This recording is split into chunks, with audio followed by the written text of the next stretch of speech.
Kapow! Hello and welcome to Stanchion Snacks. Now, it is midweek football coming up.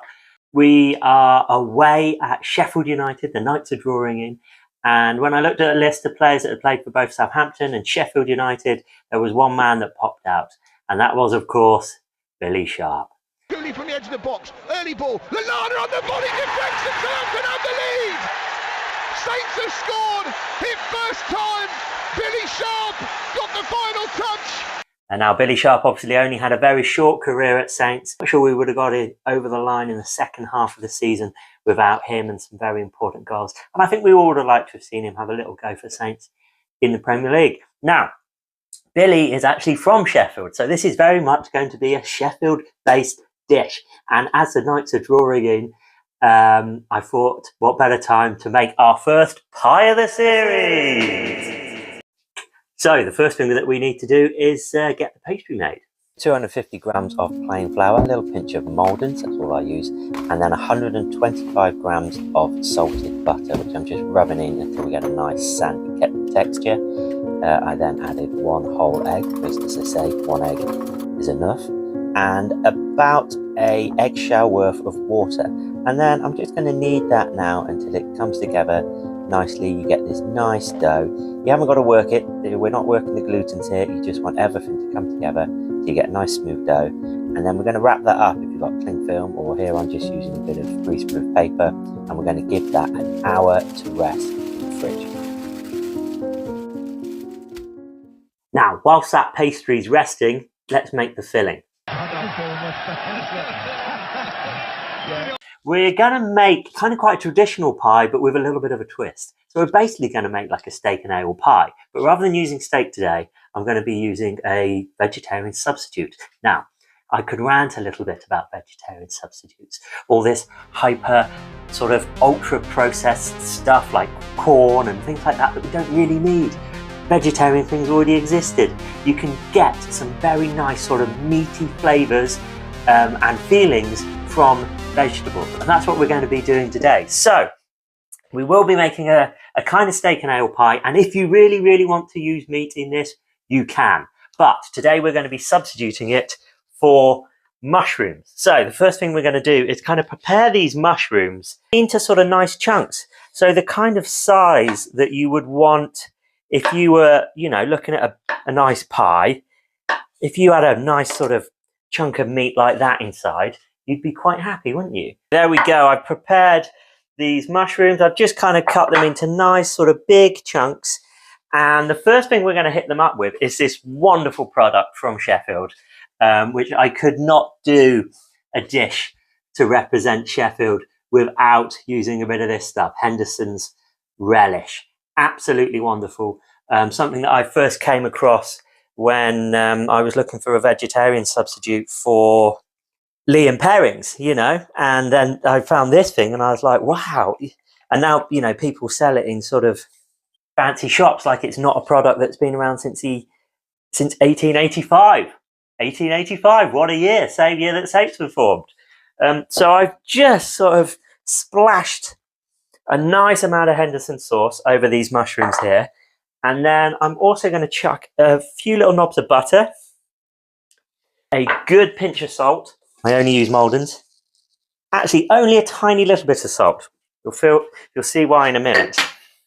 I had to stop myself there, because we're then going to add a little bit of light soy. We're going to roast that through the oven, and then we'll add it to our pie mix. So the only other thing to do, we're going to get some potatoes on, similar sized chunks to the mushrooms.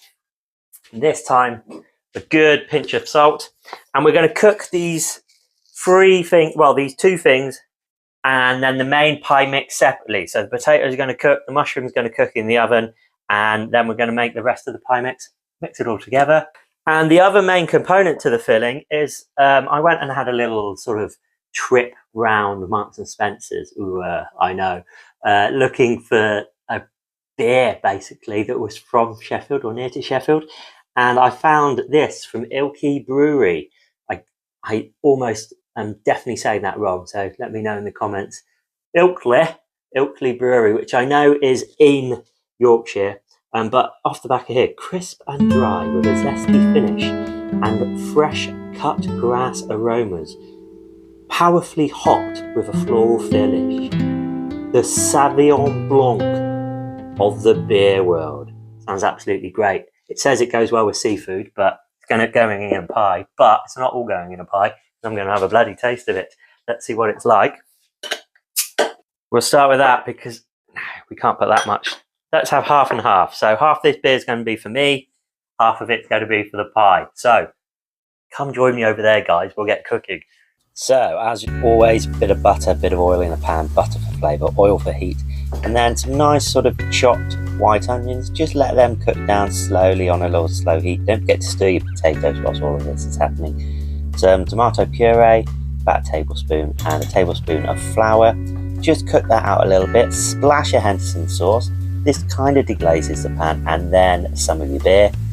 Turns out I didn't need all the beer actually, so I ended up drinking a bit more of it. Then here's a little tip: hot spoon in some water, a little bit of Marmite, and then just leave that spoon slightly in the sauce there, and then it won't stick to the spoon. How many times have I said spoon in the last 30 seconds? How about a ladle or a big spoon of your cooking water, and the rest of the beer? Well, that's for me. Now the mushrooms are out, they've cooked slowly, so we're just going to add them to the sauce, fold them in nicely. I've drained the potatoes out of the water, just giving them a little bit of a steam. You don't want to add these straight away or they'll just go to mush. Gosh, that is delicious. That's the Sauvignon Blanc of the beer world.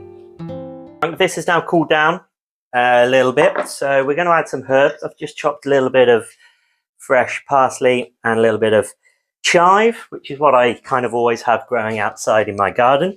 And then pastry. So I got this out about 10 minutes ago, just to nicely sort of soften up. So it's had a rest, it's relaxed, and now it's come back out.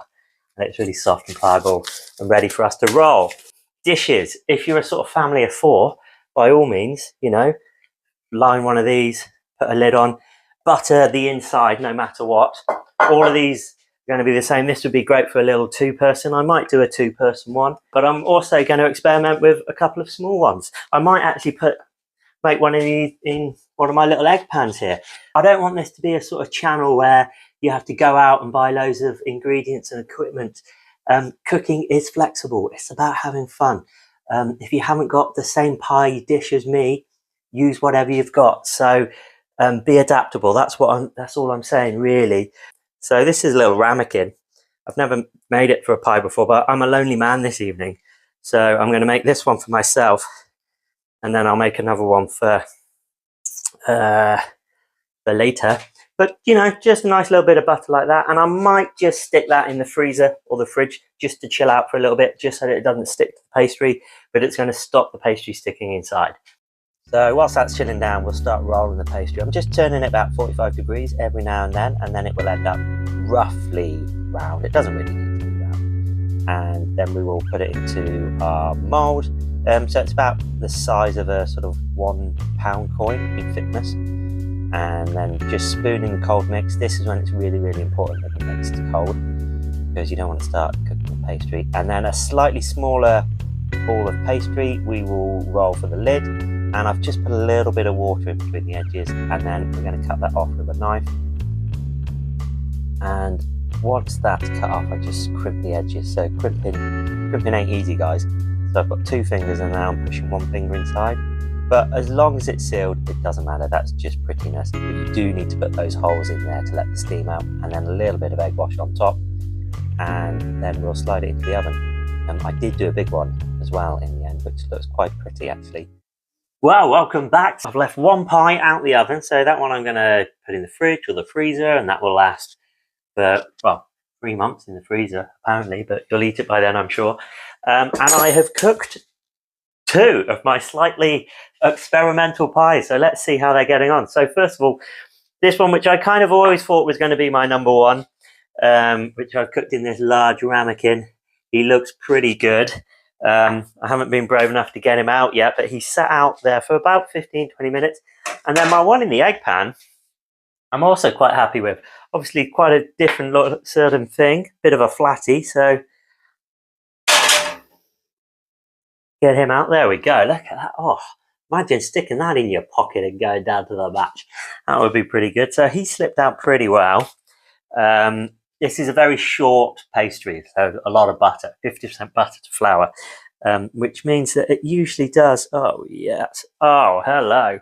Slip straight out. So there he is. That is my beautiful little pie. I hope that's coming across as golden brown as it actually is under the light. Look at that. I am very, very happy with that. You know what really comes through? It's the beer flavour. Absolutely lovely. The mushrooms, look, have still got a real nice bite to them. Nice bit of texture. The pastry is beautiful, flaky, buttery. Extra little bit of hendos on there. This piece is very much mainly got a potato in it.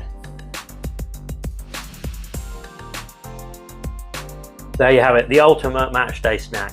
The pie, the humble pie. I think I will be making some more as this series goes on.